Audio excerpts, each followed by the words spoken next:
All right, welcome to yet another episode of the Practical Occult Podcast, where we interview occultists who are doing the damn thing in the damn world right now. We got Matthew Venus here. You guys know him, you guys love him. Salem Witchcraft and Folklore Festival, Spiritus Arcanum, the guy with the art prints everywhere that kind of changed the game in general. Your aesthetic is beyond peerless. We love to see it. Thank you. So the first question we like to ask is if you, as a witch, as a long-term practitioner, could grab the shoulders of your average practitioner, shake them violently, and say one thing to make their practice better, what would that thing be? Um, I would probably have to go ultimately with personhood. Personhood. So animism and recognizing that animism is reliant not just upon recognizing that spirits exist in the world around us, but also recognizing that we exist as part of a broad spiritual ecosystem. And I think a part of what makes an animist witchcraft practitioner or other magical practitioner effective is understanding our place and our role in that broader ecosystem, understanding our points of access, understanding the allyships that we can form, the relationships that we can form. And that begins by stepping further away from what has seemed to have become largely a default model in contemporary magic that centers around kind of an energy centric model, right? And thinking about things in terms of the energy of this thing, as opposed to thinking about things in terms of the personhood of these things and engaging with whether this be the tree in your backyard or the root that you're working with or the stone that you're working with, as opposed to just the energy of that thing, but the personhood of this thing and kind of making that little bit of a mental switch flip as something to play with, to flirt with perhaps even, and see how that might inform or alter, or augment, or improve your magical practice, particularly if your practice is one that values relationship, relationality, reciprocity. I think that that is something that we need more of in contemporary magic.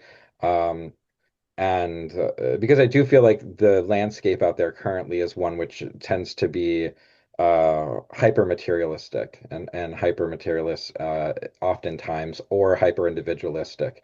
And I think that a remedy for that and a balm to a lot of things that we see going on both in the world and some of the things that I think are detrimental towards an effective magical practice that can be beneficial not just to an individual but to a culture or a community are those things, working with things from for more of a perspective of thinking about relationship, relationality, connection, reciprocity.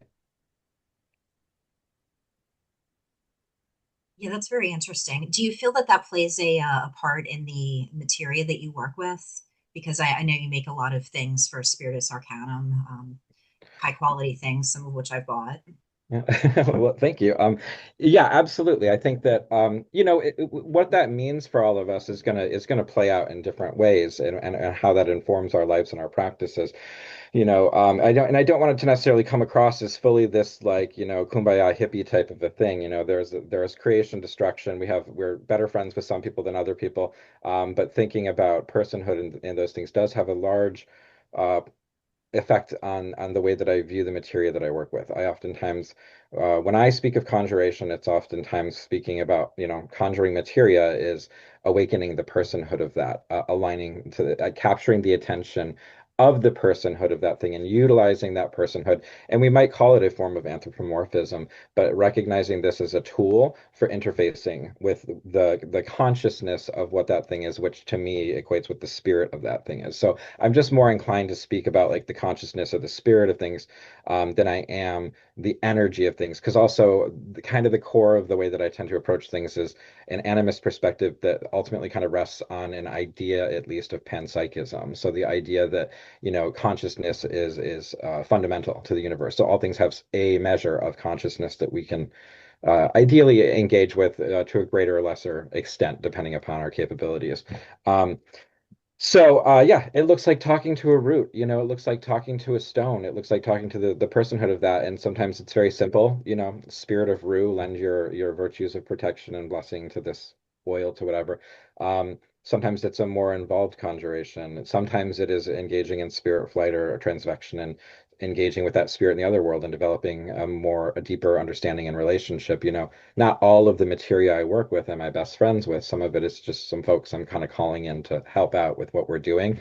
But that's why some of my best friends are in that mix too, because they help corral it together, right? So having certain, whether it's animal, botanical, mineralogical, or other types of materials and spirits that you're working with that you have a good relationship with, that can also kind of help corral and direct that work. And so there's an element of all of that. And I mean, this for me, it also extends into realms that, human-made objects and things like that also can very much be interfaced with and interacted with as a spirit, as a person, as a form of consciousness. And I, at least that tends to be my approach towards the way that I tend to work with magic. So let's talk to the spirit of this pair of scissors and let's ask it to help us cut away those things that don't serve us or to sever ties, or let's talk to the spirit of this lock, this padlock, so that when it is closed, it is forever going to be closed and it's going to work in these ways. Just taking that kind of an approach towards things. So yeah, it tends to inform from the bottom up. Yeah. And then ultimately, when everything comes together in this new form, we've kind of collectively created a new form of spirit too in a lot of different ways. So Oh, for sure. I mean, it's interesting that you talk about the transaction aspect to commune with the thing. I teach my students a great deal about, putting your consciousness in things and seeing its rich internal mandala. It reminds me, a teacher of mine many years ago would often say, you try to understand things too much, you need to know them. yeah. It's not about here, it's about here. And she would Mhm. say, she'd put things in my hand and be like, know this, like you know me. Yes. And when you're 14 years old in someone else's house, you're like, what does it mean? But the more you learn that you can place your consciousness into rich internal worlds that are so vast, and if you get good at it, and I'm sure you've had many witches out there have had this experience where you're communing with a plant spirit or something, and a long time seems to have passed in your Hmm. mind, and you've had a communication, even been put through a trial, Yeah. perhaps in like a sort of, the best way to use this word is like a shamanic sense, um, by the spirit of something you're working with. And again, not necessarily even a plant. Right. As a playing card reader, for example, I know the rich internal world of those cards, Yes, and absolutely. you'll be there. But it's like, Charles Porterfield often talks about, like, these are my friends. Like he'll Hmm. have, and if you're in that kind of thing and that sort of playing card reading thing, Yeah. they are like, you see them and you're like, I know you. Like, it's like when you see your best friend over there, you're like, ah, that guy. You know what I mean? Yeah. And it's a thing, and I think that there is a great deal to be to enhance a person's practice, but just also to enhance a person's quality of life, because Yes. it's fucking cool, right? It's fun to be like, that's my friend over there, you know. Yeah, there's an element in this too that kind of ties into, a word that serious occultists and adults don't like to throw out there, but the idea of play. And I think that there is an element of at least childlike curiosity that we need to recultivate and rekindle sometimes, and connecting with things in these ways that I think can be beneficial, right? Obviously, we want to exercise our discernment, but sometimes in the moment when we're experiencing those things, we need to abandon this idea of rationality and control, and just experience the thing, be with the thing. And for me, that is in some ways a form of play and developing new friendships and things like that. I also read playing cards too, so I very much get what you're talking about. And additionally, so I do bone throwing too. So that's a mix of, obviously not just bones, but various curios, stones, roots, all sorts of other things. And each of those things has its own spirit. So truly, when a cast is done, it's this conversation that's happening, right, between all of these different spirit voices. I oftentimes refer to it as kind of this chorus of spirits, and like the story that they're telling, which is then largely interpreted and guided through, in part also because for me, it's I call upon ancestors. It's an ancestral kind of a thing too. So it's my ancestors speaking, it's the ancestors of the client speaking, but all kind of helping to guide us through the story that's being told by all of the spirits that are being brought in through the bones themselves. Um, yeah, there's that element there, like having old friends. There are certain plants and certain animals and things like that that I have had close relationships with since I was very young, and knowing that thing can be incredibly profound. It's just like developing any other form of meaningful relationship. you know. And hopefully when you've got a good, meaningful relationship, those are people you can call upon and rely upon, you know. So earlier you mentioned working with the spirits of man-made or created objects, which I think is really fascinating because I think that that's something that a lot of practitioners maybe haven't given a lot of thought to. Yeah. Now I know you've got a book coming up, which might actually be out by the time this airs, called "Ensouling the Effigy." Is that covered in your book that you've got coming out? Yeah, I do. I touch on that and I talk about, consider it's also, this concept of, kind of as Alexander was saying, holding something in your hand and knowing it and right. And a part of that process also, how do we know something, whether this is a plant or a mineral or all these things? A part of knowing it is also knowing like holding this thing, contemplating it, reaching out, trying to extend our consciousness to it and build a bridge back and forth to whatever form of consciousness exists in, say, like I said, we'll use the example of a pair of scissors. I think it's a pretty good example. Um, what consciousness, quote unquote, exists in this, particularly also what's the consciousness difference between a brand new pair of scissors that you've just bought, that at least from your relationship with it, and as far as you know, you've taken it fresh out of the package, it's never actually cut anything versus a antique pair of scissors that your grandmother owned and she used for sewing for many, many, many years to make, your mother's garments and grandchildren's garments and things like that. What is the nature of that? And so that's a part of also understanding the history of something and a part of its nature and a part of kind of its what I would call personality. And there are differences between those things. So how might if we were to engage with a pair of scissors that we just bought versus one that belonged to our grandmother, how might we engage with those two things separately as magical tools? Like, so for instance, I bought a brand new pair of scissors when I opened my shop. It was used to cut the ribbon of my shop and it will never be used to cut anything again. There's a magic to that, right? And so it adds to the history of what that object is. I just choose to engage with and interface with it as a personhood, and I find that it is quite capable of engaging in a similar fashion if need be, right?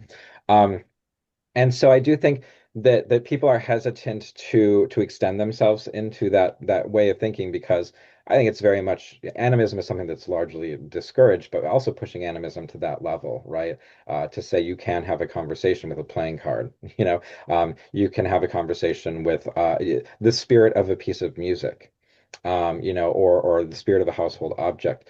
I encourage people, this is the part where I say that like play a little bit. You know what I mean? Allow yourself to experiment with that, explore with that, and see what that does for you. And it may not work for everyone but there's a level of being allowing yourself to step into that perspective. And I have found, at least I mean, it being a big part of my practice, it has yielded quite rich fruits. And I do think that it's a beneficial um, thing for people to think about and to consider, and perhaps at the very least experiment with, if not adopt for themselves. Experiment with it, see if it yields results, and also see if you start to consider treating things like a household object as having a consciousness, having a spirit. Um, if you start to experiment with that, see how it yields results for you, right? Is this thing going to work more effectively for you by engaging with the personhood of it, or are you just really resistant against that idea? And why are you resistant against that idea? That's something also worth contemplating and examining because it's telling you more about yourself and the ways in which you interact with and interface with the world, as well as perhaps the lines that you have drawn, whether they're real or not, in relation to what constitutes a spirit and what does not, or what constitutes a consciousness or what does not. And so, I'm not one to ever think that my approach towards magic is a one size fits all thing. Um, but I do think that a lot of times people limit themselves in the ways in which we might approach magic in ways that I think are very um, integral almost to the way, at least that I think many early humans engaged with the world around us. It's claimed oftentimes that quote unquote animism was the world's first religion. And I am inclined to believe that I do think that it is a more natural state for us to engage with the world around us. And it might be a little bit late as I look out the window to believe that animism has the power to save the world. But if anything does, I think us embracing more of an animist mindset as a species is something that um, might might do us good. Well, it's interesting to bring up the legacy and history of objects, what they've done, what they've learned in order to inform what you can do. Yeah, I mean, that this also, I mean, I mean, I agree with you that I refer to it as operative animism to my students a lot because, but it also, I mean, it proves things such as psychometry to know what an object has done, to know where it's been. But also, again, through that, it can inform you, but also like the way objects change, right? Like and largely speaking, Scandinavian magic, the idea of the steel of regret, right? Like a tool breaks and then it can be used for specific magic because it has broken. You can hmm thwart an enemy's plans, or as a Pittsburgh resident, to take water from a pothole and then make war water with it. It's like inconvenience water, right? right. Yeah, yeah, And you can use that in confusion spells and all sorts of stuff. Using what's around you, but understanding that you do live in this rich tapestry of histories, right? yes, And you yourself have that thing. So the thing I was actually curious about with your focus on not just animism, but the creation of like chimerical spirits, the combination of things.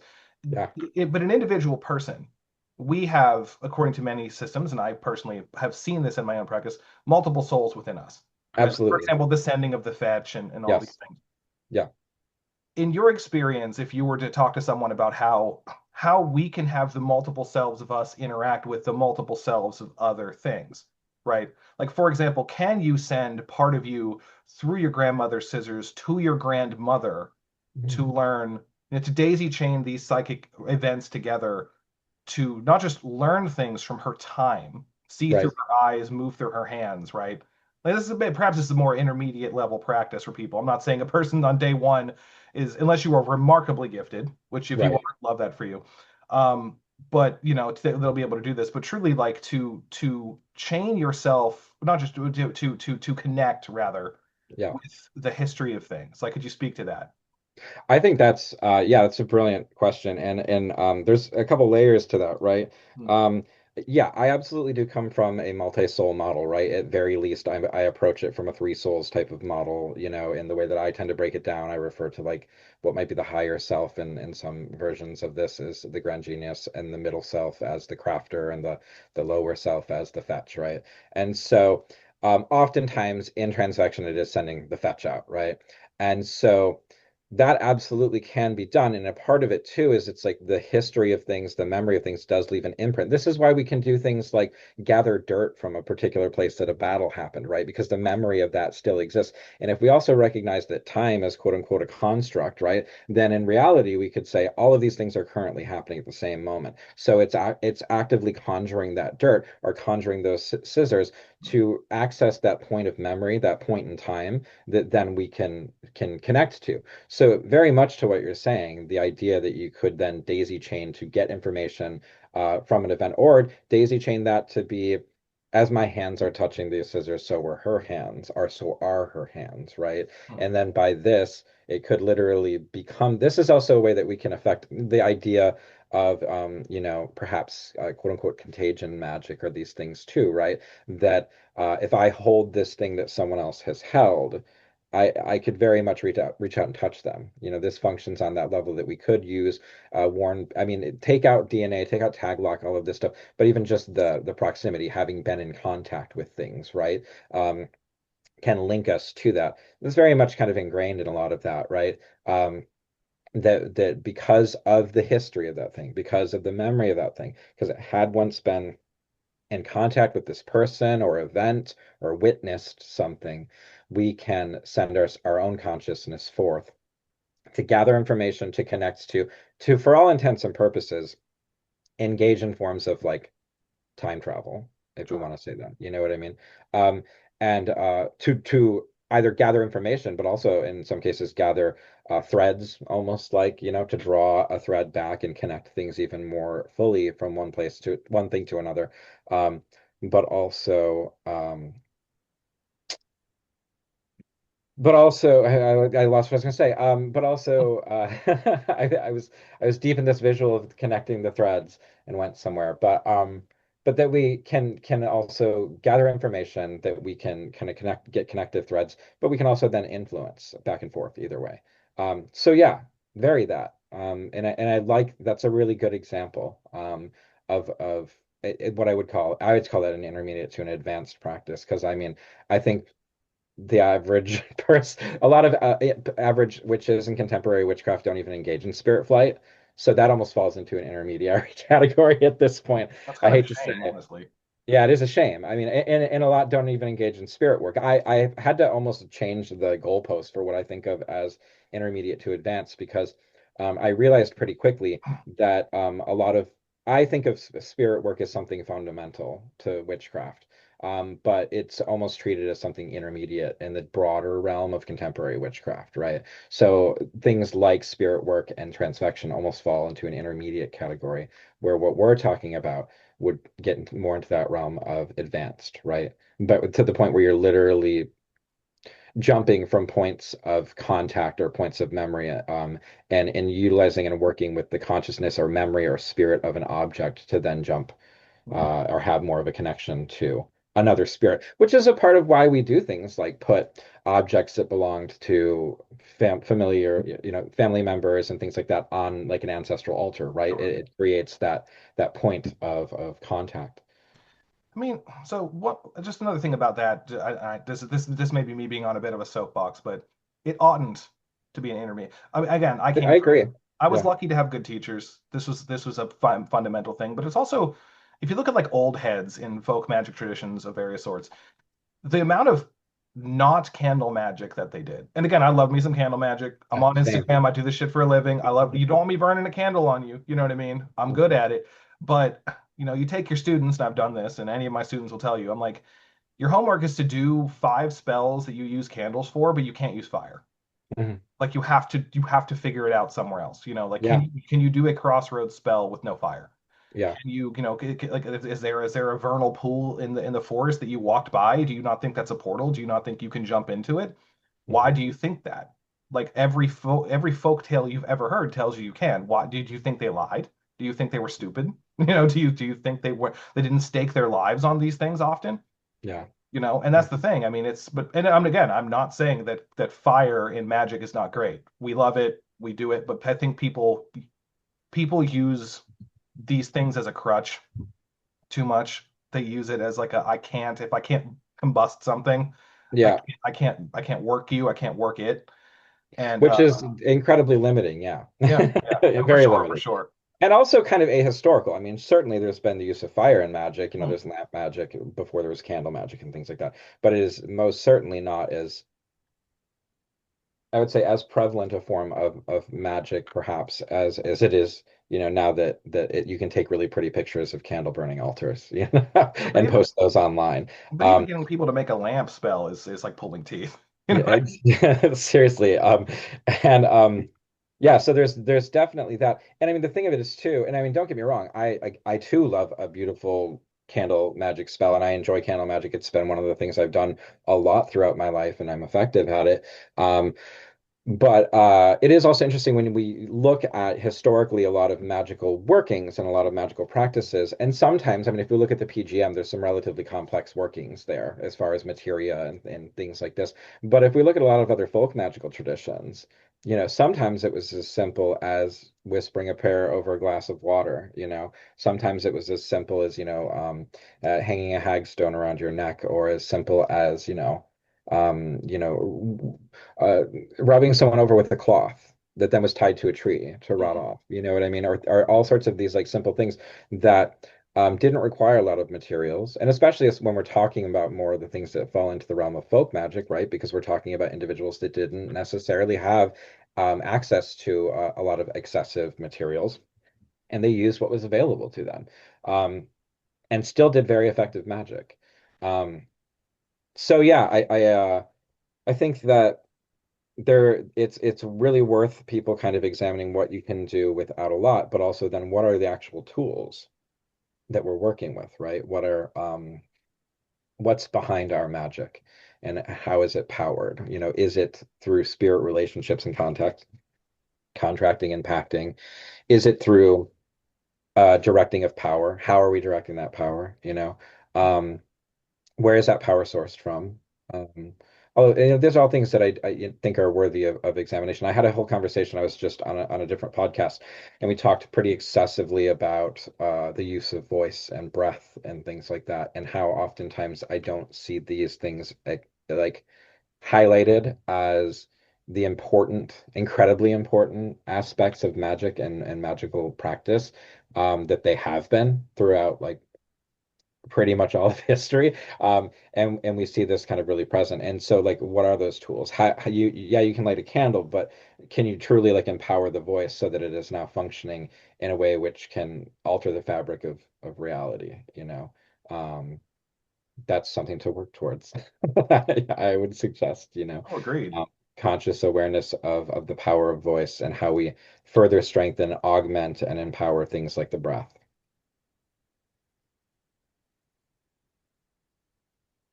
So for folks that are just starting out working with these sort of spirits that they might not have been previously working with, like spirits of materia or spirits of objects, um, how does someone know the difference between like a daydream that they're having where they're just imagining a lot of things versus actually getting real information? I mean, that's a really good question. I think that, it's always kind of difficult to fully tell people how to develop discernment, but I think in part it is repetition of results, ideally. I think, if you're engaging in something like spirit flight, or if you're engaging in something like scrying, and I think within or conjuration, where you're calling a spirit into this space or the room, um, and you're trying to sense it in some way. Um, I always encourage people, I think it's important in the moment to fully be immersed in it. Everything is real in that moment. Don't spend time in that moment heavily analyzing what is occurring. Um, but afterwards is after everything's done. That's when we can journal things or write things down or take stock of what happened and start to notice like what were the changes that happened. Um, and so there's a certain level of, first off, repetition of phenomena, right? Um, so an example that I would give of this is like if every time you're calling upon or working with this spirit, you perhaps smell a certain scent, right? Every time you call upon the spirit, the room shifts. You smell the smell of lilacs, let's say. If that happens the first time, then that could be perhaps a fluke. But if you do this like three times and that happens, okay, well, so now we can probably assume that this spirit is accompanied, for us at least, by the scent of lilacs. Well, also, what does that tell us? What does lilac tell us about this spirit? Those are things that we can kind of go deeper with it, but also putting things to the test, right? If a spirit shows up and says that it can do something, then put that to the test. It doesn't need to be a full on working, but if it's, give me some type of a sign this week. If you say that you're a spirit of prosperity and you can help ensure prosperity, uh, you know, prove it to me within these next 2 weeks. If I can come into a sum of money that is $20 or more, that is unexpected, then I will come back and I will, burn a candle for you, or I will give you a shot of whiskey, or I will what have you. And it's putting that kind of to the test, almost in the same sense that like if I meet a person that says that they can, I don't know, increase my business, by 20%. Okay, show me that you can do something first before I decide I'm going to hire you, or trust you, or all of these things. So there's an element there of testing the spirit, right? And by doing that, we're also somewhat testing ourselves, right? Did we get a good read on truly what that was?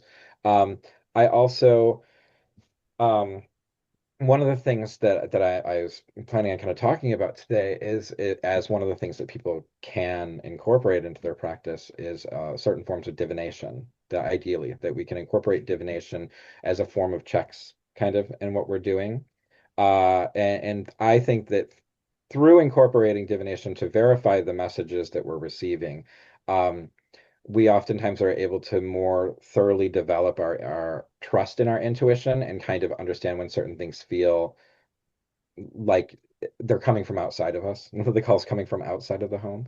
And you can sense a little bit more. Like there are times when I'm doing divination and engaging with spirits where it's I know the next question to ask because like I had a push to ask this question. A vision came through or a push came through, and then I ask the question and I get the answer by through a very clear form of divination.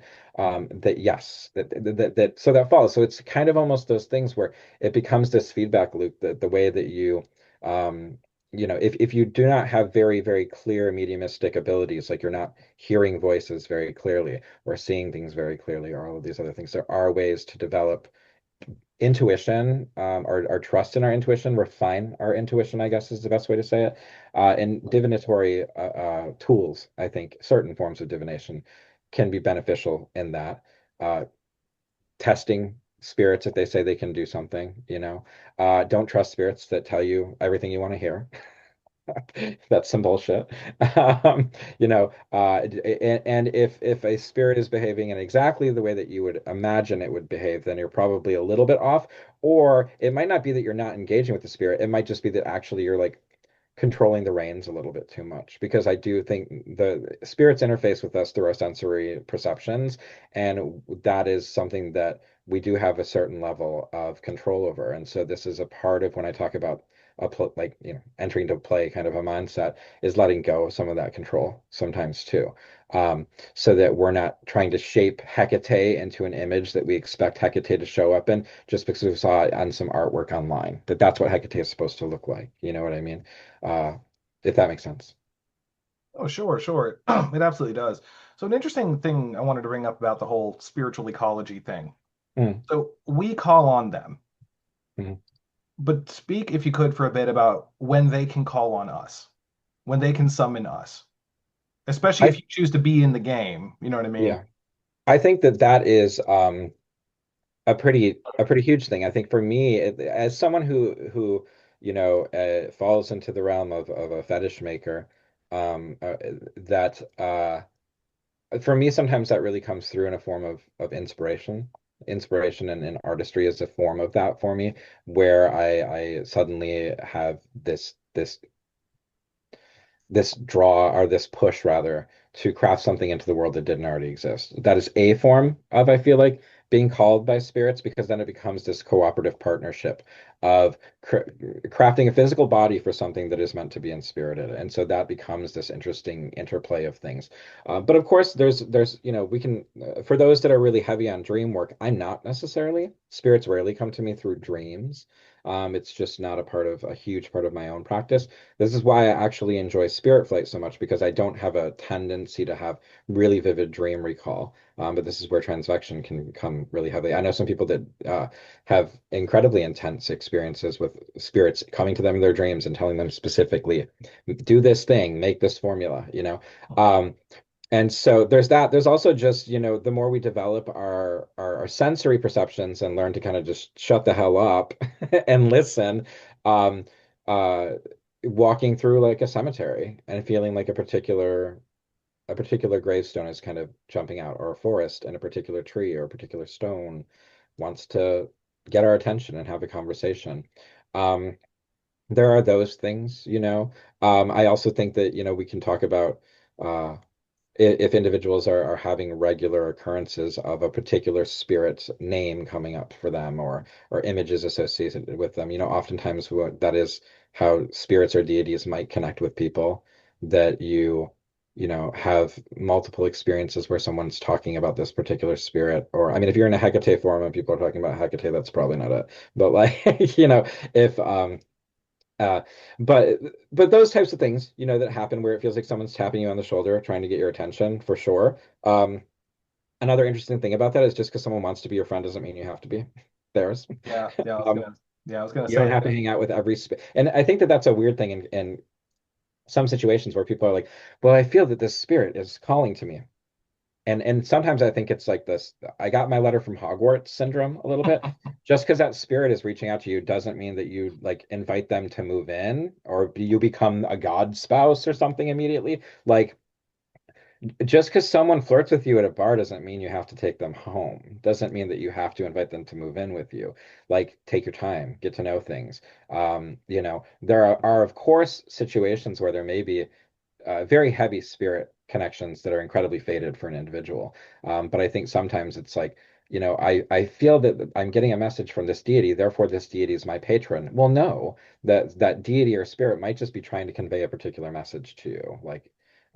So we need to like sometimes step back, engage more common sense, and engage with discernment, and allow things to like develop in a way which is reasonable. But I often say if people are bad with like boundaries in their real life, if they're bad with negotiation in their real life, if they're bad with communication in their real life, if they're just not great at these things in their real life, then that's probably going to translate also into their spirit work. And I've seen it. I've seen people that wanted to be special enter into really heavy pacts or agreements with spirits that have caused them serious problems and to the point of like delusion and psychosis. And so, but people can make bad choices in their relationships with humans. They can make bad choices in relationship to their spirits too. Um, but I digress, I guess. No, no, no. That's extremely real and it's important. The main character delusion is not good. I mean, there's this razor's edge that occultists have to walk, where Yes. you are doing the coolest thing ever, and the things you're doing are real. Yeah. I'm well known to be the guy to be like, miracles are real, they really happen. You should push your training to the point where you can do outlandish and uncanny shit. I'm that guy who Yeah. will be the one who goes, no, you can change the past. No, you can do all these cool things. I've seen it. I've sought it my whole life. I've seen it. I've done really cool things. You too, listener, can do really cool things. However, you're still just a person. Like you're Right. still someone who goes to the DMV. You still have to go buy your groceries. Again, you may be enmeshed in the rich spiritual tapestry of the grocery store, the produce department, and you can find riper fruit actually by asking. A good exercise. Which is the best apple, right? Yeah. Yeah. Oh, truly, Yeah. which is the best cookie, right? Like Mhm. truly, always find excuses to practice. My students know, but like you're still a person, and I tell the story occasionally. The best way to defeat another magician, if they are the kind of person who wants to be special, is to summon a spirit that will vampirize them but pretend that it loves them. Mhm. And many of us have died that way. Mhm. And so don't think you can't get got, because you can. Yeah. Well, I mean, and I think that is one of the most common traps is it's the chat GPT of it all.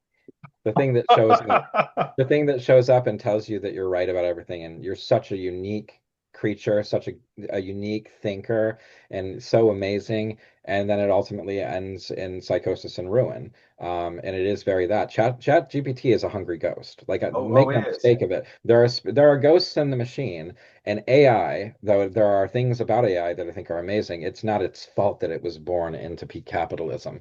But like there are elements of AI that very much are hungry ghosts, and more than willing to kind of feed off of those things. And the things that we see with the spiritual psychosis and all of these other types of things that are happening are very that they're functioning in a very similar way to what you're speaking about with spirits that become kind of those, you're such a special boy, your mommy's special boy, and at the same time, meanwhile, they're leading you down a path towards ruination. A good relationship with anyone and with spirits is someone that'll eventually tell you no. And occasionally you don't always agree with each other. That usually means that you have something healthy. I've had gotten in arguments with my spirits before because I'm Same. like, no, I really want this thing to happen. Like, what the fuck? And but it's like a relationship, and that's actually I think when you have a pretty good indication that the things you're doing are real and healthier is because there are healthy boundaries, and it is about relationship and those things. It's not just something that's love bombing you into oblivion, right? No, truly. One more thing, just I gotta ask. All right, so when working, and I think this is another important thing, when working with the spirits of natural things, when you're working with materia, a thing that I find that people often don't understand is approaching things commensurate to what they do. So if you're going to say curse someone, Hmm. that mean materia, it's not going to be nice to you.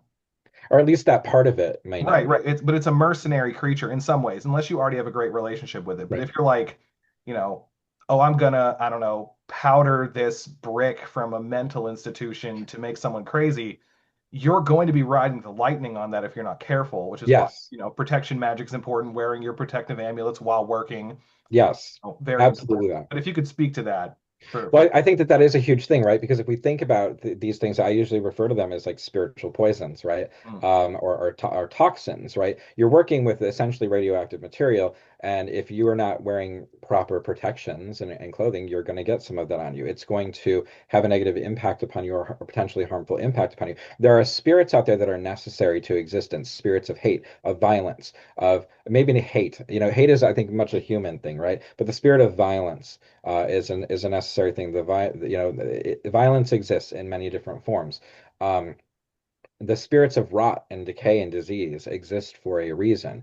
There may be very good uses to put them to outside of even just cursing and crossing people up, right? I can use the spirit of decay to change the form of something and break something down so that maybe it can be broken down into something that creates a fertile ground for something new to be born, right? However, that being said, I don't necessarily want to hang out with spirits of rot and decay all of the time because that could negatively impact other areas of things that I'm actually trying to actively stabilize, keep as foundational and strong, right? But also, these spirits, by their nature, can be anathema to or healthy human life, right? And so we need to be mindful of that. Just because you figured out how to put the lion in the cage doesn't mean that if you go into the cage, the lion's not going to eat you.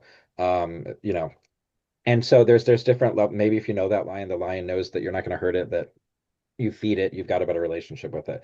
That's a big thing. I also think that this is why discussions around things like protective protocols, knowing how to do exorcisms, knowing how to do banishings, but also really importantly, spiritual hygiene and spiritual cleansing as a regular part of these practices, especially for those of us that work really heavily with like death energy and things like that. I think that it's important to ideally be engaging in a reasonable level of like hygiene, putting up charms, oils, things like that, either that we're wearing or placing around our homes and things like that to ensure that we're not inviting things in that we do not necessarily want in, having protective spirits or things that stand at the boundaries of those things. All of that, right? If you're engaging in curse work and crossing work, like you should also recognize that you really should be doing some form of cleansing after that, because you've just been walking around in the muck, in the mud, and you've just been playing with magically toxic materials, especially if the materia has been activated in that way, right? Because, there's plenty of materia that's dual nature. Asafoetida, devil's dung, right, is an incredibly powerful protector, but also can be used for some really nasty curses. It's all about how you partner with the spirit of the thing and how you conjure that spirit of the thing. And again, this is why I think that that type of discussion about personhood, about conjuration, about how we're kind of aligning with and partnering with and directing the spirit of that thing is an important conversation to have. Because if people are just going to gather materia together, throw it into a bag, and hope for the best, that might work on occasion. I often say that, a dog is going to do dog-like things, but if you train a dog well and you understand the nature of that dog and its fears, its strengths, if you have fed it and you've gotten to know it better, that dog's going to work for you in a much better way than someone who just met that dog. Um, and if I know that dog that you're walking around with that, protective amulet around your neck, that pouch that you're wearing, and you've got that particular, let's say, chili powder inside of it, but I know chili powder really well because we're friends. We've worked together very well. And you just put it in a bag. You didn't even talk to it. You didn't even bother to like connect with it. Uh, I can conjure that. And I can conjure it to actively now work against you. Or if I'm already working against you in a crossing way and I'm using things like chili powder and I'm working it actively and working the spirit of it, you're walking around now with something that's amplifying that spirit. on your being. You've actually integrated it into. I oftentimes view like wearing things, amulets, talismans, particular fetish objects. We're talking about a multi-soul model, right? It's a form of spirit grafting, especially if it's in contact with like our body and our skin, right? We're bringing it into the spiritual ecosphere. So it's an augmentation of our own spirit ecosystem to bring in an inspirited object and have that as a part of our thing. So all of these things are worth considering, right? I do think it's fascinating though, because I don't think that we hear a lot of conversation, maybe not, maybe at least not where that I'm coming into contact with. I don't think we hear a lot of conversation around the importance of spiritual hygiene, particularly for those people that are working with spirits and that are doing things that like working with more spirits that are associated with rot, with death, with decay, and actively engaging in things like crossing and cursing. And I honestly do think that some of the individuals that I've seen that have ended up in not great places are exactly those types of individuals who will be happy to curse someone, happy to run around the graveyard, this, that, and the other, but don't do a lick of like regular spiritual cleansing and spiritual hygiene. And that's not a good idea because eventually, it is that type of thing where it's like, I am not someone who will not curse someone, but I also find that the individuals that are constantly cursing people oftentimes are some of the most miserable fucks I've ever seen. And it's also because they're not countering that with other approaches. And oftentimes because they also are surrounded by the types of spirits that are down with that. So if you're going to hang out in a crack house, you're going to end up probably living a crackhead life. And that is a part of what can happen. You know what I mean? No, for sure. So one of the things that we ask all of our guests is to come up with something that our viewers can do at home Yeah. that they can, like a little example of magic or cultivation. So what can you give our folks at home today?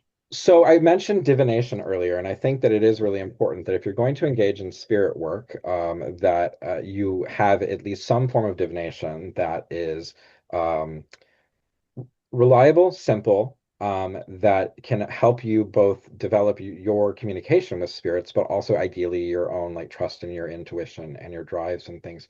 Um, and for me, this falls outside of like not something like tarot. Tarot oftentimes is a bit complex. Perhaps you could work tarot in a way with this if you want to, um, but for me, I do give an example of this in the book in a little bit more detail, but usually this is a form of divination that you can count on that has some form of like yes, no, maybe type of answers, right?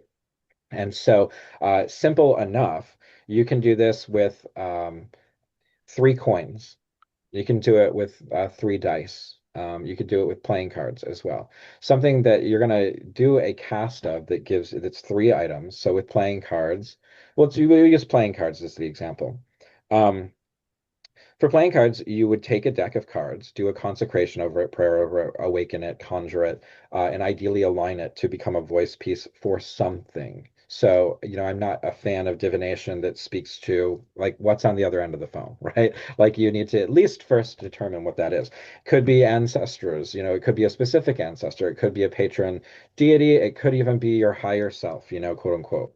Whatever part of spirit or whatever kind of spirit that you're dedicating this to, and treat it as the mouthpiece of that spirit. As a part of that, I would usually recommend for individuals that are inclined to do, whether it's a fumigation or dressing with oils and things like this in a ritual space, some form of exorcism upon the thing of falsity. Right? I exorcise all falsity from this deck of cards. Let it only speak the truth in the words of the Spirit. May it become consecrated and sacred unto and function as the voice of X Spirit upon the world here, and bring forth, clear, true, honest reflections of our conversations. Um, so, do with the consecration, dedication of that as you will, but taking a relatively simple tool, playing cards are not very expensive to get a deck of. 3 dice are not very expensive. You can find 3 coins quite easily, right? If you want to get fancy, use like 3 mercury dimes or something, but utilizing this in a way that then you can use it to get yes, no, maybe answers. So using playing cards as the example, let's treat red cards as an affirmative answer and black cards as a negative answer, right? So if I were to ask it a question, a yes would be represented by red, red, red, right? Three red cards up, that's a very solid yes. If I were then to utilize the cards and do get like two reds and a black, we can view that as an answer that falls into our maybe realm, right? But it's kind of more towards the affirmative. So it's a yes, but, which is going to obviously generally encourage us to ask more questions to refine an answer out of it. If it were two black, one red, that's a no, but. If it was all three black cards, then it would be a solid no. If you wanted, I mean, I like this because of the simplicity of it. Later on, if you wanted to add more layers to it of complexity, like if you were a playing card reader, you could perhaps look at which cards fell to get a little bit more flavor for that. But just as a starting point, getting those things. Now, just to kind of give an example of this with the coins, right? You treat heads as yes, so three heads is a solid yes. Two heads and a tail is going to be a yes, but two tails and a head is going to be no, but, and three tails is going to be a solid no, right? So this gives us a spectrum of kind of answers that we can get. And so an example of how this might be worked with is in forming agreements with spirits. If we're going to try and contract a spirit or pact a spirit in a simple form, um, being like, I could really use a new job. I would like to come across some new opportunities, some new jobs that I could work with. Would you be willing to help with that? And you throw your that's your cards. You do your cards. You get let's say a yes, but. So two reds and a black. Okay, yes, but. Okay, great. So yes, but you'll need offering payment of some time. You put the cards down. Yes, salad. Okay, great. Will an offering of whiskey, stone fruits, and tobacco be an appropriate offering for this work to be done? You put it down, no, but. Okay.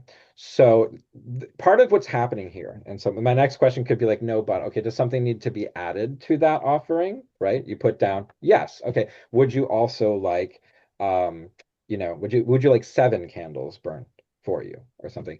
Part of this conversation is a part of what you're feeling kind of drawn to ask and the things that you're being led to how to engage this conversation and your inclinations, as well as the answers that we're receiving in conversation with the spirit. And this is what I mean, that this is a tool that can also kind of help us better sense when we actively are really kind of when we're being tapped, when we're being whispered to, when we're getting the images, the message, when we're being led by the spirit itself, as opposed to just kind of making things up. So when we're getting lots of hits, it's like, okay, I'm catching what we're saying. We're having a good conversation. There's a good back and forth here happening here. And you can sense in the body and in the spirit what that feels like more, right? As opposed to when you are just kind of sitting around making shit up and daydreaming, right? So it feeds into this way of us developing our own kind of mediumistic abilities in a lot of ways, but it also allows us a much more concrete way of verifying things. And so you could have had an experience of transvection, the spirit says something, you maybe want to come back and verify through divination. Or it also just allows us to work out, contract, negotiate, pact things, but also gather information. It can be used in so many different ways, um, but it is about developing the ways in which we have those conversations, as well as determining how we're asking questions as well is one of the things that kind of comes into play there, right? For instance, we might not necessarily want to say, um, immediately go to, would you, if you do this, or would you do this for me if I sacrifice seven chickens and a goat for you, right? Um, would you be willing to do this? I mean, if someone offered me $1,000 to, help them jumpstart their car, I'm going to say yes. I'm not going to say no. But if it's a friend of mine, I might do it for free. Or I might do it just be like, hey, why don't you buy me dinner? You know what I mean? And so there are certain elements, there's a lot of different elements that come into play with this, but I think that getting a simple form of divination that's not terribly expensive, that it makes it easy then to dedicate specific tools to different spirits, right? So this deck of cards belongs to this spirit. This set of 3 coins belongs to this spirit. And it doesn't, I mean, any objects that you can get this variability with, right? For me, using dice when I do it, I tend to view odd numbers as yeses and even numbers as nos. Not everyone, I mean, if your mileage may vary, I don't really care. It's once you determine how it's speaking, though, that's how it's speaking, right? So for me, if it was like 3 odd numbers up from a dice, then that's the yes, right? If it's 2 odds and an even, that's a yes, but. Um, I think having these types of divination are incredibly important and helpful. I mean, obviously, we see things similar to this that exists more in ATRs, right? For working with spirits, and it's something that is much more straight up in your face than like a pendulum. A pendulum is kind of easy for you sometimes to game the system unless you've really truly developed trust in yourself with that tool, right? I think it can be for some individuals too easily manipulated. Tarot, it sometimes can be a little too broad. Like I like rapid fire, bam, bam, bam, yes, no, maybe. And this type of thing also can play into not only just like getting offerings from spirits, but asking spirits about their nature, asking what type of work they're trying to do, asking them, do you like working with humans? Do you want to work with humans? And part of it too is, let's say that I have this tool dedicated to a familiar spirit of mine that I trust, right? This tool can then be used still to talk to other spirits. I just need to understand that it's going through the interface, an intermediary of the spirit that it's dedicated to, right? So there are tools that I have that I will utilize, and it's that spirit's voice piece, but they're kind of acting as an interpreter between me and another spirit. And I'm trusting their judgment, right? Because we've built up trust. So if I'm like, if they're kind of giving me signals that this guy's a little sketchy, then that's also helpful. Um, but also can help in the formulation of like how a ritual is done, asking, will it be effective if I do candle magic for this? Will it be more effective if I do something like a bath or a wash? Will it be more effective if I craft an amulet talisman? Or will it be effective, should I craft a fetish for this object? Or I mean for this working. And then can also be incorporated into the very crafting of those things. Here are the 7 bits of materia that I want to put into this. Is this set? Is this organization of the spirits and everything like that? Good. No. Okay, great. Does something need to be added? Yes. Should I add rosemary to this? Yes, but. Okay, yes, but there needs to be something removed from it. Yes. Okay. So should I remove, the Valerian from it? I know whatever. So this is a way that this can become an incredibly effective tool for us to get quick answers in conversation, and also I think develop our intuitive trust in our intuitive and mediumship abilities, and really develop solid relationships with the spirits around us. That's real. I mean, I do the same thing with exactly what you're saying. It's often the thing I do. Really? Uh, Yeah. if my lights aren't on that day, Mhm. and Yeah. even if they are, it is important to double check. I teach my students about the maybe box. Yeah. Can't verify it. It goes in the maybe box. Maybe you were Cleopatra in a past life. Actually, you weren't. I was. I was the only one. The Um, only one. but yeah, it was just me. It Yeah. was great. I'm not gonna lie. You wish you were there. But truly, like it is very important to have this yes no thing. It's funny because as a pendulum enthusiast, I am also very loath to admit that like unless you learn how to fucking dowse, you can't use a pendulum. Like if you Yeah. can't use dowsing rods to find an object, you can't use a pendulum. Like I remember as a kid, my dad had like a floor plan of the house and he would hide an object and I'd have to use a pendulum to find it. Like Yeah. you should be able to do that. But yeah, I Well, again, and like that's the thing is, as enthusiastic as I am about that thing, I often do encourage people not to use it because I've seen it go so wrong yeah. before.